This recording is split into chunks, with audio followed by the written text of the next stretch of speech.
Hello friends, నమస్తే. ఎలా ఉన్నారు అందరూ? మేమైతే చాలా బాగున్నాము. మా చిన్నతనంలో అరే తినడానికి ఏమీ లేవు ఇంట్లో అనుకునే లోపలే టక్కుని గుర్తొచ్చే స్నాక్ ఐటెం పుట్నాల పప్పు. దీనినే మనం వేపుడు శనగపప్పు, మా సైడ్ అయితే గుల్ల శనగపప్పు అని కూడా అంటారండి. ఈరోజు మన వీడియోలో పుట్నాల పప్పుతో లడ్డూలను ఎలా చేసుకోవాలో చూసేద్దాం. ఈ పుట్నాల పప్పులో ప్రోటీన్ కంటెంట్ అనేది చాలా ఎక్కువగా ఉంటుందండి. బెల్లంతో చేస్తున్నాం కాబట్టి హెల్దీ కూడా. ఫస్ట్ ప్యాన్లో 3/4 కప్పు బెల్లం, 1/4 కప్పు వాటర్ వేసుకొని మీడియం ఫ్లేమ్ మీద గరిటెతో కలుపుకుంటూ బెల్లం మొత్తం కరగనివ్వాలి. బెల్లం ముక్కలుగా ఉంటే కనుక ఇంకో 2 table spoons extra water add చేసుకోండి. బెల్లం మొత్తం కరిగాక ఒక గిన్నెలోకి వడకట్టుకోవాలి. ఇప్పుడు ప్యాన్ని వాటర్తో ఒకసారి వాష్ చేసి తీసుకొని మనం వడకట్టుకున్న బెల్లం సిరప్ని రెండోసారి మళ్ళీ వడకట్టుకోవాలండి.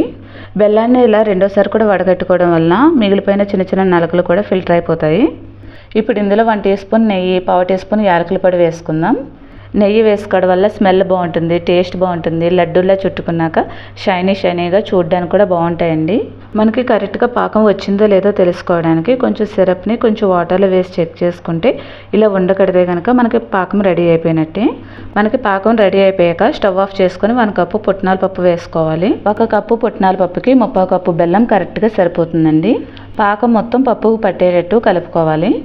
ఇంట్లో తినడానికి ఏమీ లేదు లేదా ఏదైనా స్వీట్ తినాలనిపించినప్పుడు వీటిని ఈజీగా 5 నిమిషాల్లో ప్రిపేర్ చేసేసుకోవచ్చు. చేతికి కొంచెం నెయ్యి రాసుకొని వేడిగా ఉన్నప్పుడే లడ్డూల్లో చుట్టేసుకోవాలండి. చల్లారితే కనుక చుట్టుకోవడం కష్టమవుతుంది. పాకం చల్లారిపోయి గట్టిగా అయిపోయి లడ్డూల్లో చుట్టడానికి రాలేనప్పుడు 1/2 నిమిషం పాటు పొయ్యి మీద పెట్టి తీసుకొని మళ్ళీ లడ్డూల్లో చుట్టుకోండి. వీటిని వేడిగా ఉన్నప్పుడే చుడతాం కాబట్టి చేతులు అనేది బాగా కాలుతాయండి. సో అలా చేతులు కాలకుండా మనకి ఈజీగా అయిపోవాలంటే ఇలా బటర్ పేపర్ని యూస్ చేయండి. బటర్ పేపర్లో కొంచెం పుట్నాల పప్పు పాకాన్ని తీసుకొని ఇలా రౌండ్గా ప్రెస్ చేస్తే కనుక రౌండ్ షేప్ వస్తుంది. పేపర్ ఓపెన్ చేసి ఒకసారి దీన్ని రౌండ్గా ప్రెస్ చేసుకుంటే కనుక మనకి పర్ఫెక్ట్ రౌండ్ షేప్ అనేది వస్తుంది. దీనివల్ల మనకి చేతులు కాలకుండా చాలా ఈజీగా అయిపోతాయండి.